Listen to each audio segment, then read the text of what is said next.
아마 앞에 아직 안 봤죠 제대로. 보시면 뭐 예제하고 유제는 거의 산수 문제고요. 레벨 1도 마찬가지 산수 문제고, 레벨 3 정도 되면 여러분을 약간 괴롭힐 수도 있는데 레벨 3는 꼭 안 하셔도 될 것 같아요. 어차피 여러분 쓰는 특강은 레벨 3도 공부해야 하는데 이게 작년 거고요. 약간 좀 기억을 떠올리자는 의미에서 가볍게 풀려고 하는 거니까 심각한 문제는 여러분 책 가지고 달달달달 공부하시면 될 것 같고요. 아무튼 내용만 빨리 좀 정리를 하고 가자면, 지수단원에 나오는 내용은 크게 두 가지로 나오죠. 첫 번째, 지수단원에 나오는 첫 번째 주제는 거듭제곱근입니다. 그래서 저 말부터 보면 거듭제곱근이라는 건 어떤 방정식의 근이다, 해다, 그런 이야기예요. 어떤 방정식이냐면 거듭제곱되어 있는 방정식, 그것의 해를 의미하는 거고, 그래서 우리 a의 n제곱근 이런 이야기 하죠. a의 n제곱근, 그러면 방정식이 떠올라야 돼요. 어떤 방정식? n제곱 되어 있는 방정식. 그런데 뭐라고? a라고. 이렇게 되어 있는 방정식의 해, 그게 a의 n제곱근. 오케이? 그래서 a의 n제곱근이라는 말을 보면 요 방정식이 떠올라야 되고, 그래서 뭐 저거의 해 개수, 뭐 실근의 개수 이런 거 물어보면 다 이 방정식 가지고 계산하는 거고요. 요거랑 헷갈릴 만한 녀석 누구냐면 n제곱근 a라고 하는 거지.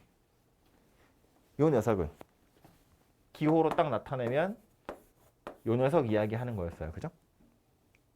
말로 해서 이 기호의 정의는 뭐였다면 n제곱해서 a가 되는 숫자라는 소리인 거지. 그죠? 요거는 n제곱하면 a가 되는 숫자야 라는 소리예요. 약간 다른데 요 녀석은 당연히 이 방정식의 해가 될 수 있어요. 그지? n제곱근 a는 a의 n제곱근 중 하나예요. 그지? 근데 무조건 얘가 얘인 건 아닌 거지. 제일 쉬운 건 이거잖아. 3의 제곱근 하고 제곱근 3. 3의 제곱근 그러면 뭐예요? 뿔마 루트 3. 그지? 왜? 이 방정식의 해잖아. 제곱근이니까 제곱되어 있는 게 3 되는 거라서 얘는 뿔마 루트 3이고, 제곱근 3은 그냥 루트 3을 의미하는 거라고요. 이 기호 뭐였다고? 제곱하면 3 되는 숫자, 그런 소리라고. 그러니까 얘는 이 방정식의 해가 될 수 있지. 하지만 이 방정식의 해가 다 이것만 있는 건 아니잖아요. 그지? 그러니까 두 개가 약간은 다르다라는 거야. 요거 두 개는 구분을 좀 하실 필요가 있어요. 오케이? 실제로 많이 나오는 건 얘가 많이 나오겠죠. A의 n제곱근. 그러니까 그거 기억하시고, 그 중에서도 여러분을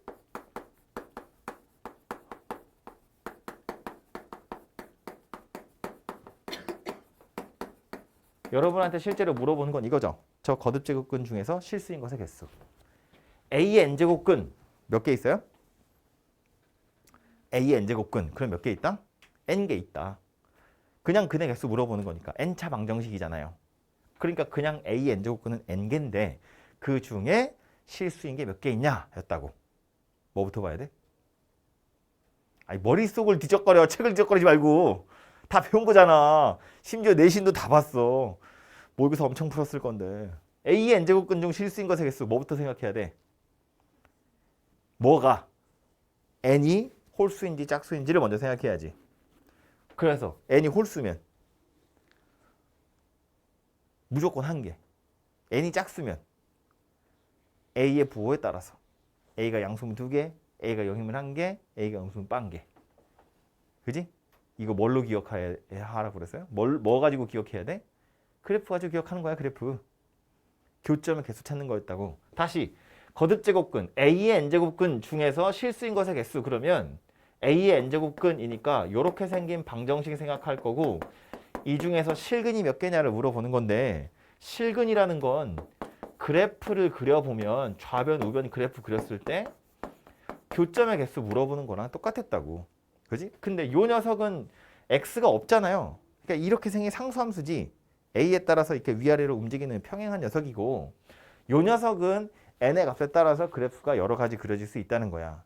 그런데 크게 두 가지로 나누자면 n이 홀수일 때랑 n이 짝수일 때로 나눌 수 있었다. 그런 이야기고 우리는 이제 수투까지 다 했기 때문에 홀수인 거 짝수인 거 그래프는 제대로 그릴 수 있잖아요. 그죠? 근데 그래프를 제대로 못 그린다고 쳐도 이 정도는 생각할 수 있거든. n에 0 집어넣으면 0 나오는 건 홀수 짝수랑 상관없지. x에다 양수 집어넣으면 y가 양수 되는 것도 홀수냐 짝수냐에 따라서 달라지지 않지. 그러니까 1사분면을 지나간다고요. 4사분면은 안 지나가겠죠? 그럼 x에다 음수 집어넣어보면 n이 홀수면 y가 음수죠. n이 짝수면 y는 양수죠. 그러니까 x에다 음수 집어넣었을 때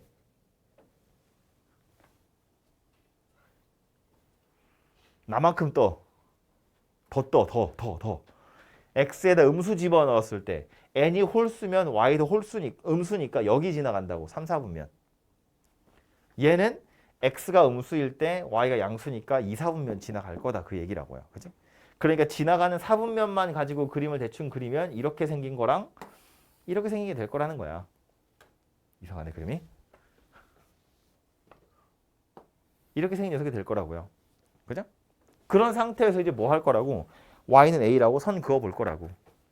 양수인 거, 0인 거, 음수인 거. 양수인 거, 0인 거, 음수인 거. 이렇게 그어 보면 대충 티가 나죠.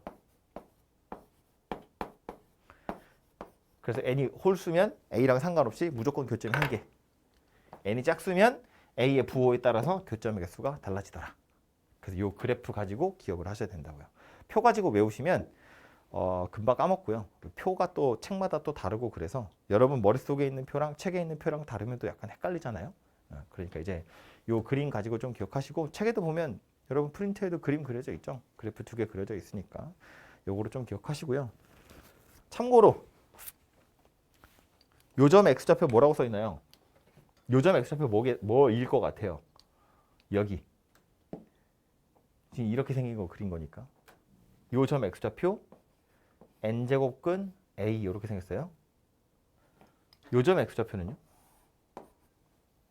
마이너스 n제곱근 a 이렇게 생겼어요. 그래서 n이 짝수일 땐 뿔마로 이렇게 두 개가 있는 거야. 아까 뿔마 루트 3이었잖아요. 그죠? 그럼 요 녀석은 여기 x좌표 뭐예요? n제곱근 a예요. 요점의 x좌표 뭐예요? 얘도 n제곱근 a예요. 마이너스가 아니라고요? 지금 얘는 n이 홀수면 루트 안에 음수 들어가도 이상한 거 아니다. 그 얘기라고. 그지? 세제곱근 마이너스 2. 이거 0보다 작은 실수라고요. 홀수 제곱근일 때 3번 곱해서 마이너스 2 되는 숫자 실수 중에 있을 거 아니야. 3번 곱해서 음수인 건 있을 수 있잖아요. 그지? 4번 곱해서 음수 되는 게 없는 거지. 이건 실수가 아니야. 0보다 크다 작다를 말 못하죠. 실수가 아니니까. 4번 곱해서 마이너스 5 되는 건 실수가 아니잖아요. 그지? 그래서 이런 건 안 되지만 이런 건 된다고요. 값수를 굳이 따지자면 이거랑 같은 값이겠죠.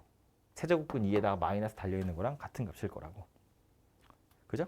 그래서 루트 안에 음수 들어가 있는 게 항상 이상한 건 아니더라. 그 얘기고요. 그 다음 지수에 나오는 두 번째 주제는 뭐냐면 지수의 확장이라고 하는 건데 결론만 써보면 이런 거지. 지수에다가 어떤 걸 넣느냐에 따라서 지수 법칙 쓸 수 있는 범위를 좀 생각해보자 그런 이야기인데 지수 법칙이라는 건 이거였다고요. 밑이 같은 애들끼리 곱하면 지수끼리 더하는 거다. 밑이 같은 애들끼리 나누면 지수끼리 빼는 거고 거듭 제곱하면 지수끼리 곱하는 거고 분배 법칙도 성립하는 거고 이렇게 생긴 녀석이었거든요. 요게 지수 법칙이라고 하는 건데 나오는 건 이런 거지. 지수의 범위와 밑의 범위를 생각해 볼 때 지수가 자연수야. 그렇다면 밑은 아무런 조건 없이 다 쓸 수 있었어요.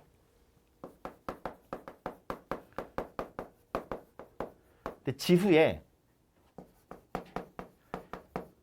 0 또는 음의 정수, 자연수에 마이너스 달린 거가 들어가면 밑에 어떤 제한이 걸리죠. 아무거나 쓸 수 있는 게 아니었다고요. 여기 뭐가 들어가야 돼요? 밑이 0이면 안 돼요. 0의 0제곱은 없다고. 0의 마이너스 2제곱 이런 거 없다고. 0의 0제곱, 0의 마이너스 2제곱은 0의 제곱분의 1인데 0분의 1은 숫자가 아니잖아요. 분모 혼자 0 되는 건 숫자가 안 된다고. 그지? 그러니까 자연수일 땐 0이어도 된다는 얘기야. 0의 세제곱은 0이잖아요.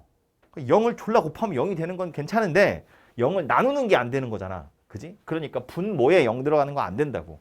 또 0의 0제곱 이런 거 안 된다고. 그지? 그러니까 지수에다가 0 또는 음수 집어넣으려면 밑이 0이 아니어야 돼. 이런 조건이 필요하다는 거고. 여기서 조금 더 확장해서 유리수 범위로 확장이 되면 2분의 1, 3분의 1 이런 거 들어가려면 그때는 밑이 0이 안 되는 것뿐만 아니라 음수인 것도 하지 않기로 하는 거지. 그래서 밑이 0보다 커야 돼. 이런 조건이 생겨났다고요. 예를 들면 이거 저랑 수업했을 때 제가 뭐였었더라? 뭐였더라?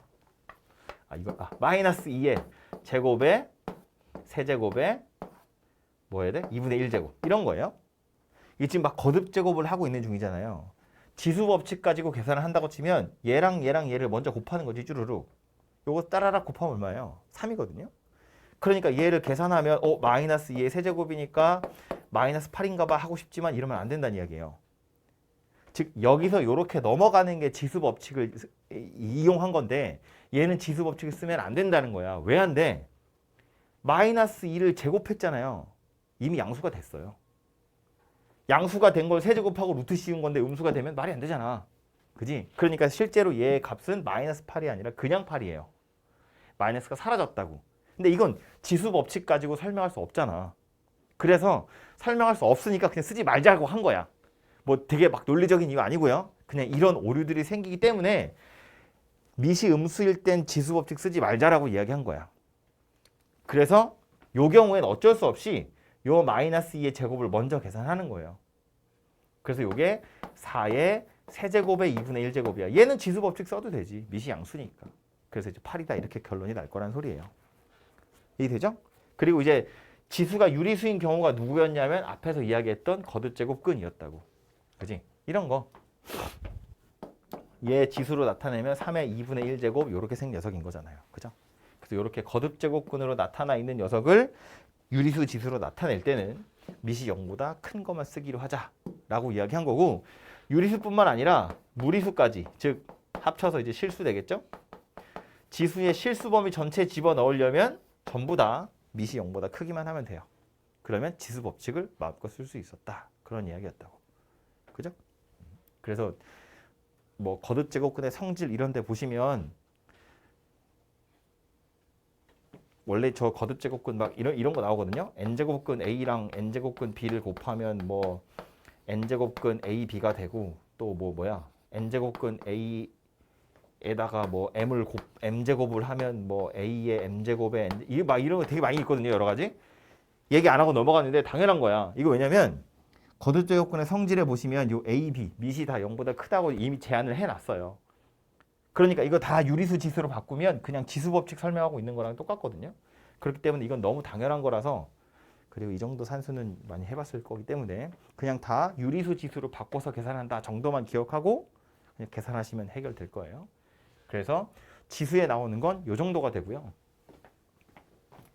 바로 로그도 가보면 로그가 왜 생겼는지를 먼저 알고 계시면 좀 접근하기가 쉬웠다고요.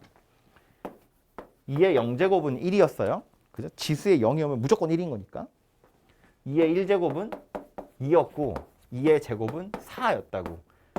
그러니까 밑을 2로 고정시켜 놓고 지수를 야금야금 크게 했더니 실제 숫자가 커지더라라는 거야. 아마 연속적으로 커질 텐데 그럼 2를 몇 번 곱하면 3이 될까? 얘가 궁금했던 거라고요. 근데 여기 별표에 들어갈 숫자가 우리가 아는 유리수 중에는 없었다는 거야. 있긴 있을 거거든. 크기를 어느 정도 알 수 있어요. 뭐 1보다는 크고 2보다는 작겠지. 1.5보다도 약간 작을 텐데 아무튼 뭐 정확하게 딱 뭐 유리수로 나타낼 수는 없지만 대충 누구보다 크고 누구보다 작다 정도는 알 수 있었거든. 있긴 있다고. 우리가 정의할 수 없어서 그렇지. 그래서 아예 그냥 새로운 숫자 하나를 만든 거지. 저 별표를 뭐라고 나타내기로 했다. 로그 2의 3이라고 나타내기로 했다. 그냥 새롭게 숫자 하나를 정의한 거고요. 그러니까 이 로그 2의 3이라는 기호의 의미는 뭐다? 2를 몇 번 곱하면 3이 될까? 그 몇 번에 해당하는 숫자가 로그 2의 3이다. 오케이? 그래서 그걸 좀 기억하시고, 그러니까 이 위에 로그 2의 3을 얹으면 얘 뭐 나와야 되는 거라고? 3이 나와야 되는 거라고요. 이 기호의 정의가 원래 그런 거였다고. 2를 몇 번 곱하면 3이 될까? 그 몇 번에 해당하는 숫자인데 실제로 2를 그만큼 곱한 거잖아. 그러니까 3이 나온다. 그런 소리라고요. 오케이? 그래서 이렇게 생긴 녀석이 로그 이거고, 그래서 a의 x제곱이 b다. 요게 지수였다고 치면 이걸 로그로 나타내면 뭐 된다고? x가 로그 a의 b다. 이렇게 생겼다고요. 오랜만에 보니까 약간 좀 심란할 수도 있는데, 이거 그래서 1학년들 처음 수업할 때 이런 거 하거든요. 얘는 그래도 많이 본 거니까 좀 익숙하고, 요거는 처음 보는 친구들도 있었을 거 아니야. 그래서 로그가 처음에 좀 와닿지 않으면 이걸 지수로 빨리 바꾸는 건 똑같이 밑에서 출발해서 a의 x제곱이 b다. 이렇게 생겼다는 거예요. 그래서 그걸 좀 기억하고 계시면 로그 쳐다봤을 때 약간 그래도 마음이 조금 놓이지 않겠냐. 그래서 이제 2학년들은 이런 이야기 많이 하는데, 여러분은 이제 고3이니까 로그 정도의 숫자는 그냥 뭐 숫자려니 하고 생각할 수 있겠죠? 그죠? 그래서 그렇다고 생각하시면 되고, 로그가 정의되기 위한 조건 3가지 있었다. 뭐?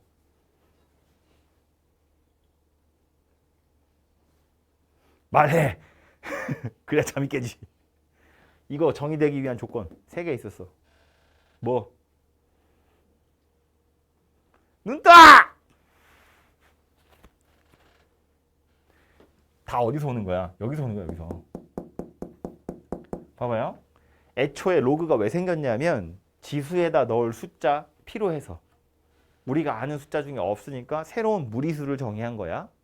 지수에다 무리수 넣을 거라고. 지수에 무리수 넣으려면 밑이 0보다 커야 돼. 그래야 지수 법칙 쓸 수 있다고. 그지? 그러니까 여기서 1위로 넘어갈 때 x에다가 실수 전체 넣을 거잖아. 무리수 넣을 거니까. 그래서 밑이 0보다 커요라는 조건이 필요해요. 이건 지수 때문에 필요한 거야. 이렇게 하기로 한 거니까. 그럼 얘나 둘이 완전히 똑같은 거기 때문에 여기 a가 0보다 크면 여기는 a도 0보다 커야 돼. 그래야 정의가 된다고요. 그지? 그럼 a가 0보다 크면 b는요. 자동으로 0보다 큰 거야. a가 0보다 큰 거라고 했는데 양수를 막 곱해서 음수가 되는 건 말이 안 되잖아요. 그리고 여기에 있는 b도 당연히 0보다 큰 게 돼야 된다고요. 그리고 하나 또 있죠. 또 하나가 뭐다? a가 만약에 1이면 a의 x제곱은 무조건 1이죠. 1을 몇 번을 곱하든 1이잖아. 그지? a가 1이면 b는 자동으로 1이거든. 이걸 가지고 로그로 나타내면 x가 로그 1의 1이에요. 그럼 얘가 의미하는 게 뭐라고? 1을 몇 번 곱하면 1이 될까? 1을 몇 번 곱해야 1이 돼? 몰라. 1은 몇 번을 곱하든 1이 돼. 로그 1의 1은 크기를 특정할 수 없다. 몇 번 곱했는지 모른다. 이거 빵이라고 해도 말 되고요. 100이라고 해도 말 되잖아요. 그러니까 이게 숫자로서 작용하지 못한다고요. 그렇기 때문에 밑이 1인 것도 쓰지 않기로 한다. 숫자가 안 될 거니까. 그래서 이거 3가지가 뭐였다? 로그가 정의되기 위한 조건이었다. 이거 정도는 맞춰줘야 이 영어 덩어리가 숫자로서 작동한다. 였다고요. 설마 헷갈리지 않겠지? b가 1이면 어때? b가 1인 건 돼야 돼? 뭐야, 점점 자고 있어. 히터 꺼. 약간 사우나가 타지고 있어. b가 1이면 x는 빵! 로그 a의 1은 무조건 0. a의 0제곱이 1이니까. 그지? 진수가 1이라는 건 밑이랑 상관없이 항상 0이라는 값을 가졌다고요. 그죠? 그래서 진수는 1이어도 되는 거야. 밑이 1이면 안 되는 거지. 그지? 그래서 요거 3가지 정도는 기억하시고, 이거 왜 나온 거라고? 여기서부터 온 거라고. 이거. 지수의 확장에서 지수의 무리수, 실수 전체 집어넣으려면 밑이 0보다 큰 것만 하기로 하자라고 약속한 거고 그 지수를 그냥 그대로 로그로 표현한 것뿐이기 때문에 여기서 0보다 크기로 한 약속 여기서도 계속해서 유지가 돼야 되고 이것 때문에 얘 생겨난 거니까 뭐 이건 어쩔 수 없이 따라가는 거고 A가 1이 아닌 건 실제로 해보면 숫자로서 의미 없으니까 그냥 빼는 거고 그래서 요거 세 가지가 만족이 되어야 로그는 숫자다. 오케이? 그래서 요게 로그가 정의되기 위한 조건이었고 실제로 숫자니까 그래서 저 녀석 계산을 할 건데 계산 뭐 더하기 빼기 곱하기 나누기 로그 A의 x랑 로그 A의 y를 더하면 로그 A의 xy다. 알고 있죠? 알고 있죠? 증명 안 해도 돼. 우린 이제 증명을 할 필요 없잖아. 왜 그런지 느낌만 이야기하면 원래 로그는 어디에 있던 숫자야? 원래 로그는 어디에 있던 숫자다? 치수에 있는 숫자다. 치수에 있는 애들끼리 더하래잖아. 뭐 하라는 이야기예요? 곱하라는 이야기지. 밑이 같은 애들끼리 곱하라는 이야기야. 그래야 지수에 있는 걸 더하는 거잖아. 지수에 있는 애들끼리 더한다는 건 밑이 같은 애들끼리 곱하라는 이야기라고요. 오케이? 원래 로그는 그렇게 생겨 먹은 거잖아. 그래서 이거 증명도 다 지수 가지고 하는 거였다고. 뭐 이걸 P라고 하고 이걸 Q라고 해가지고 P랑 Q랑 둘이 뭐 어쩌고 저쩌고. 알죠? 그래서 빼는 것도 마찬가지. 밑이 같은 애들끼리 실제로 나누세요. 그런 이야기였다고요. 곱하는 건 어때? 로그끼리 곱하는 건? 밑이랑 상관 있어 없어? 상관없어. 상관없어. 우리 지수 법칙에서 지수끼리 곱하는 건 그냥 거듭 제곱하는 거였거든. 그지? 그러니까 그거는 밑이 같고 자시고의 문제가 아니었고요. 로그에서의 곱은 이런 거였어. 로그 A의 B랑 로그 B의 C랑 둘이 곱하면 뭐 된다? 로그 A의 C가 되더라. 요거 진수 하나랑 밑 하나가 약분되듯이 날아가서 얘가 남는 거였죠. 이거 어디서 온 거예요? 밑변환 공식이라는 거에서 온 거예요. 그 밑변환 공식 뭐였냐면 로그 A의 B라는 걸 로그 C의 A분의 로그 C의 B로 바꿀 수 있었다고요. 그죠? 내가 원하는 밑으로 바꾸는 거야. 밑 조건만 만족하면 0보다 크고 1만 아니면 아무 숫자나 갖다 쓰셔도 돼요. 물론 문제에서 뭘 써야 되는지 대충 티는 나겠지만 그래서 분모에 있는 녀석을 밑에 있는 녀석을 분모의 진수로 진수에 있던 녀석은 분자의 진수로 꽂아 넣으시면 되고 사실상 이게 뭐 하는 거예요? 나누기 하는 거예요. 요거끼리 나누기 하는 거잖아. 그지? 로그끼리 나누기 할 때 밑이 같으면 하나로 합칠 수 있더라. 그런 이야기라고요. 그래서 요 밑변환 가지고 파생되는 공식들이 또 여러 개 있었던 거지. 어쨌든 요 정도가 로그끼리 더하고 곱하고 더하고 빼고 곱하고 나누는 정도라고 생각하시면 되고 중간에 또 하나 있는 거 이런 거 있죠. 뭐지 이거? 로그 A의 xn제곱. 진수에 들어있는 지수는 앞으로 나오죠. 그래서 이렇게 생긴 녀석이 되는 거잖아요. 그지? 밑변환이랑 섞으면 로그 A의 m제곱 B의 n제곱. 그럼 얘는 뭐 돼요? m분의 n의 로그 A의 B. 뭐 이렇게 생긴 녀석이었다고요. 요 m은 분모로 나가고 n은 분자로 나가고. 그래서 이제 여러분이 볼만한 것들 중에는 이런 거 있죠. 로그 A의 3이랑 로그 4의 9는 같은 숫자였다고요. 제곱 날라가면 이렇게만 남는 거니까. 그지? 그리고 또 밑변환 때문에 생기는 것 중에 하나는 또 이거죠. 로그 A의 B랑 로그 B의 A. 얘네 둘은 서로 역수관계에 있더라. 밑이랑 진수가 자리를 바꾸면 역수된다. 뭐 이걸로 생각하셔도 되고 이걸로 생각하셔도 되고 그냥 밑이 B인 녀석으로 밑변환을 했다고 생각하시면 되죠. 그러면 로그 B의 A분의 로그 B의 B인데 로그 B의 B는 1이니까. 그래서 이제 이렇게 생긴 녀석이 되더라 였다고요. 그죠? 그래서 밑이랑 진수 바꾸면 역수다. 뭐 요런 이야기들이었고요.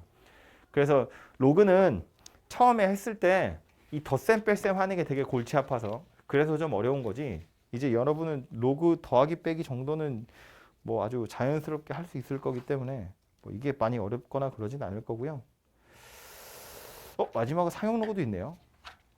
상용 로그? 상용 로그 뭐였다? 상용 로그의 정의는 밑이 10인 로그.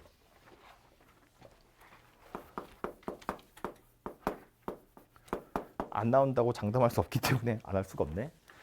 책에서 말하는 상용 로그의 정의는 미시 10인 로그인데 이걸 굳이 상용이라고 이야기한 이유는 이제 통상적으로 사용되는 로그다 그런 이야기였다고요. 미시 10인 게 왜 통상적으로 사용되는 거였냐면 우리가 쓰는 숫자가 10진법이니까. 그지? 그래서 이것도 이제 바이블에 보시면 그런 표현은 없지만 바이블에서 상용 로그를 설명할 때도 유효 숫자랑 10의 거듭제곱 가지고 설명을 했거든요.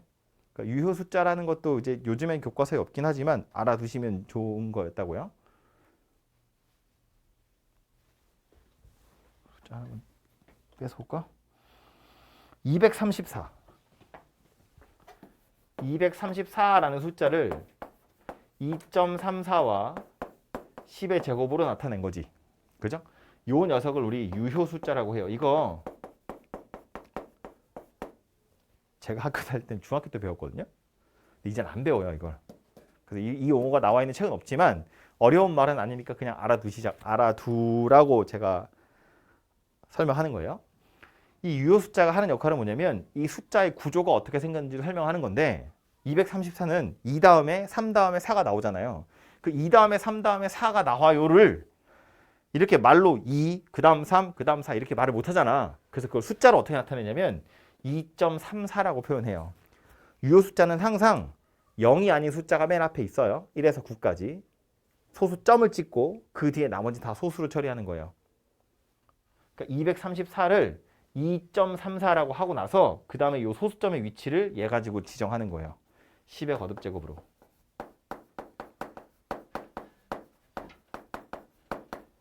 그러니까 예를 들어서 23,400 이래버리면 얘도 숫자가 2 다음에 3 다음에 4가 나오잖아요. 그걸 2.34라고 표시하는 거고 대신에 이 뒤에 누가 와야 되냐면 10의 4제곱이 와야 되는 거지. 소수점이 뒤로 하나, 둘, 셋, 4개 밀려나야 되는 거니까. 그죠? 그래서 모든 숫자는 다 이렇게 유효 숫자랑 10의 거듭제곱으로 나타낼 수 있는데 말했지만 유효 숫자는 맨 앞에 0이 아닌 숫자가 오는 거예요. 제일 작으면 1까지 갈 수 있어요. 아무리 커도 10보다는 작아야 돼요. 10이 되는 순간 다시 1.0으로 바뀌고 얘가 하나 커지는 거지. 이해되죠? 무슨 얘기지? 그래서 우리가 쓰는 숫자가 10진법이라는 건 한 자리가 10이 되면 다음 자리가 커지는 거잖아요. 그래서 이제 미시 10인 녀석을 상용 로그라고 얘기하는 거고 아무튼 이 상태에서 하고 싶은 건 뭐냐면 양변에 미시 10인 상용 로그를 취한다고 치면 상용 로그는 밑을 안 쓰는 거였어요. 그죠? 하도 많이 쓰니까 생략한 거였다고. 얘가 로그 2.34 더하기 로그 10의 제곱 이렇게 생겼을 거고 로그 2.34는 상용 로그 표 보면 나오겠죠? 3692라고 나오네요. 0.3692 더하기 2니까 2.3692다. 그런 이야기라고요. 그죠?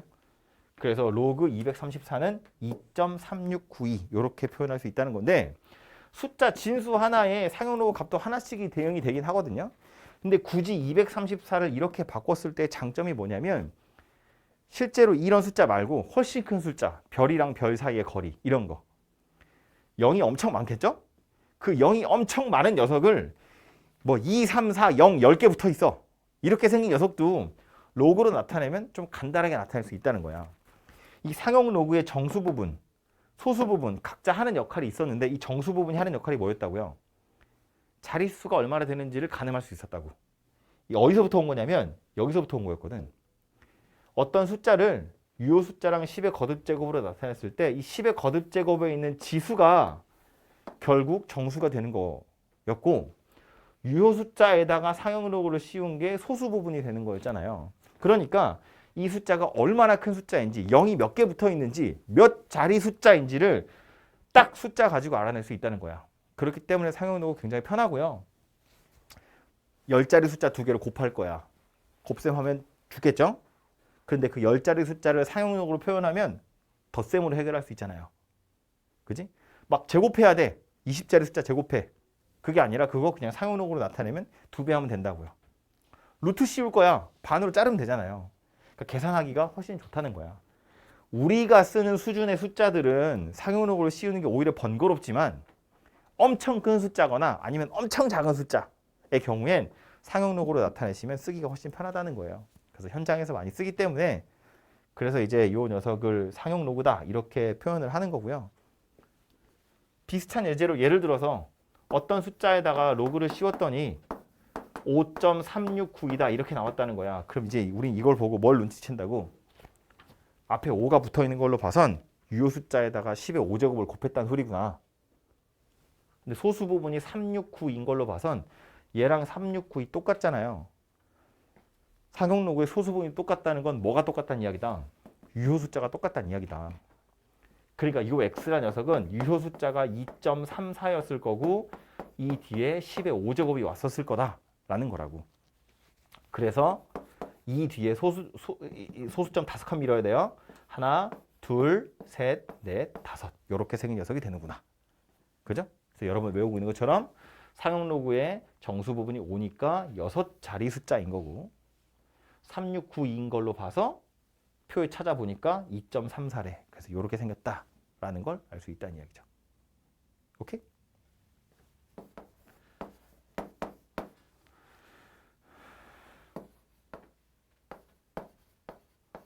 이렇게 생겼어. 어떤 숫자에 상용로그 씌웠더니 마이너스 2.6308 이렇게 생겼대요. 그럼 이 녀석 상용로그의 정수 부분이 얼마다? 마이너스 2 아니고 마이너스 3이었어요. 상용로그의 정수 부분 마이너스 3이었다고. 이거 마이너스 2, 마이너스 0.6308 이렇게 쓸 수 있는데 값이 틀린 건 아니지만 얘가 정수 부분, 얘가 소수 부분이라고 하지 않는다. 왜? 상용로그의 소수 부분이라고 지칭하려면 그 녀석은 항상 0보다 큰 녀석이어야 돼요. 애초에 어디서부터 온 거였냐면 여기서부터 온 거였잖아요. 유효 숫자에다가 로그를 달아서 이걸 소수 부분이라고 하는 건데 그럼 왼쪽에 오는 건 로그 1이고 오른쪽에 오는 건 로그 10이에요. 그지? 그러니까 항상 0에서 1 사이의 값을 가져야 그걸 상용로그의 소수 부분이라고 할 수 있거든요. 그러니까 계산한 결과가 이따위라고 해도 이걸 소수 부분이라고 하지 않는다고. 0보다 큰 거 하려고 어떻게? 정수에서 1을 떼온다고요. 그지? 그래서 정수 부분이 마이너스 3으로 바뀌어야 되고 소수 부분은 1 빼기 0.6308 이렇게 생긴 녀석이어야 된다고요. 즉 마이너스 3 더하기 0.3692 이렇게 생긴 녀석이어야 한다고. 그지? 그래서 계산한 결과가 이거를 할지라도 정수 부분이랑 소수 부분은 이렇게 따로따로 다시 찾으셔야 되고 그럼 이걸 쳐다보고 y가 얼마인지 가늠할 수 있다는 얘기죠. y라는 녀석은 유효 숫자가 소수 부분이 0.369이니까 0.369에 해당하는 유효 숫자는 2.34야. y는 2.34 이렇게 출발할 거고 뒤에 10의 거듭제곱으로 누가 온다고요? 마이너스 3 이렇게 생긴 녀석이 올 거라고요. 그러니까 이거를 앞으로 3칸 땡기세요 그 얘기니까 실제로 y는 2, 3, 4에서 여기서 3칸 하나, 둘, 셋 여기에 점이 있는 거예요. 남는 자리에 0을 다 집어넣어야지 이렇게. 그래서 0.00234 이렇게 생긴 녀석이고 이것도 역시 여러분 외우고 있는 것처럼 정수 부분이 마이너스 3이니까 소수점 아래로 세 번째 자리에서 처음으로 0이 아닌 숫자가 시작된다. 이렇게 알고 있는 거지. 그죠? 그래서 그냥 무턱대고 외우고 있었던 거 혹은 중간에 과정을 까먹었으면 다시 좀 기억을 하시고요. 뭐 유효 숫자라는 말을 처음 듣는 사람도 있을 수 있는데 어려운 이야기 아니에요. 그냥 소수 부분이 같으면 유효 숫자가 같다는 거고 유효 숫자라는 표현이 책에 없으니까 책에서 뭐라고 하냐면 숫자의 구조가 똑같다. 숫자의 구성이 똑같다. 이렇게 말한다고요. 근데 숫자의 구성을 나타내는 게 유효 숫자인 거니까 그냥 이런 용어만 새로 들어간 거지 실제로 여러분이 알고 있는 거와 다르지 않아요. 그래서 그냥 어떤 숫자든 유효 숫자와 10의 거듭제곱으로 나타날 수 있고 요 녀석이 상용로그의 소수 부분 역할, 요 녀석이 상용로그의 정수 부분 역할을 하게 될 거다. 그죠? 거꾸로 이것들을 쳐다보고 아 정수 부분은 10의 거듭제곱, 즉 자릿수랑 관련이 있고 소수 부분은 유효 숫자랑 관련이 있구나. 이렇게 기억을 좀 하고 계시면 되겠죠. 그죠? 그래서 요게 상용로그 이야기였고요. 아 마지막에 그 여러분 가끔 푸는 예제들 중에 그런 거 있죠. 뭐 여긴 없나? 3의 10제곱 여긴 없지만 오랜만에 내신한다고 치고 3의 10제곱 몇 자리 숫자인지 최고 자리 숫자 뭐인지 마지막 자리 숫자 뭐인지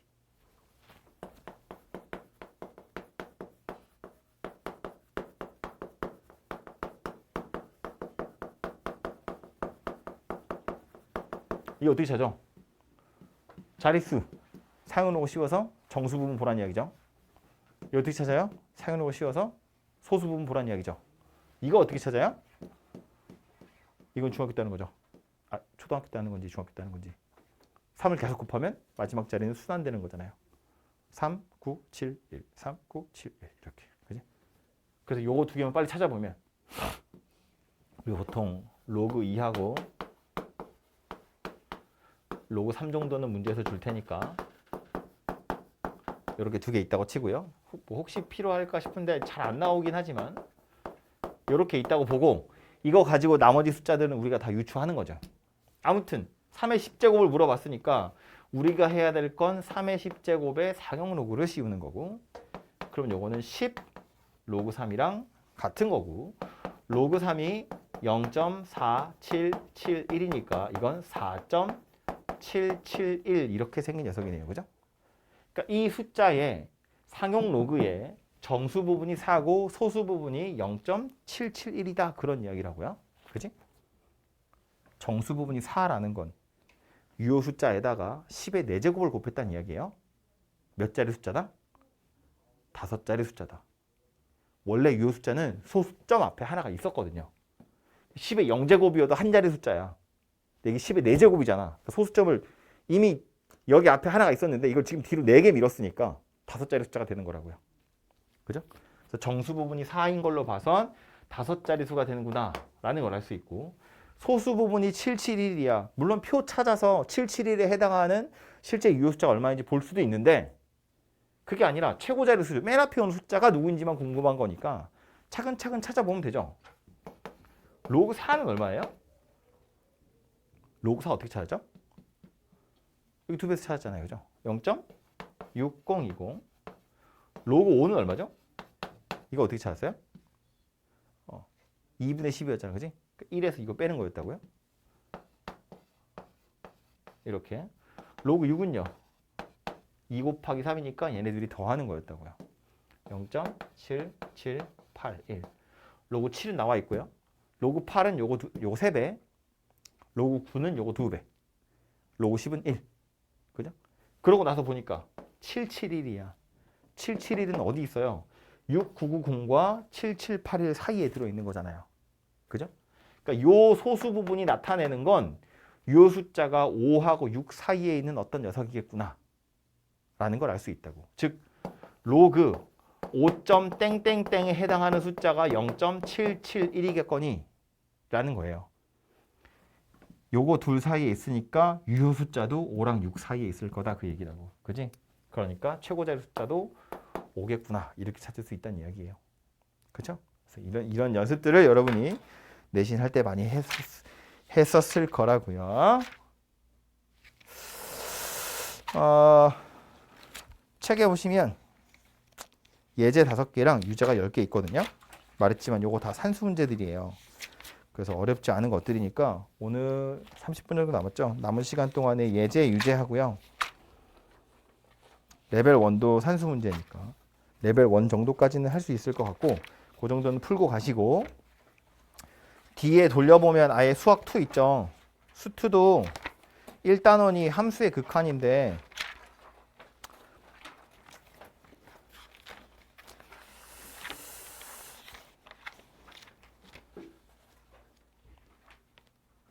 기억이 나겠죠? 한번 풀어봅시다. 이것도 다음 주까지 좀 풀어보시면 돼요. 그래서 레벨 3는 아까 말한 것처럼 레벨 3 안 하셔도 되지만 함수의 극한 1단원도 예제, 유제, 레벨 1, 레벨 2까지 다음 주까지 공부를 좀 하시면 되겠습니다.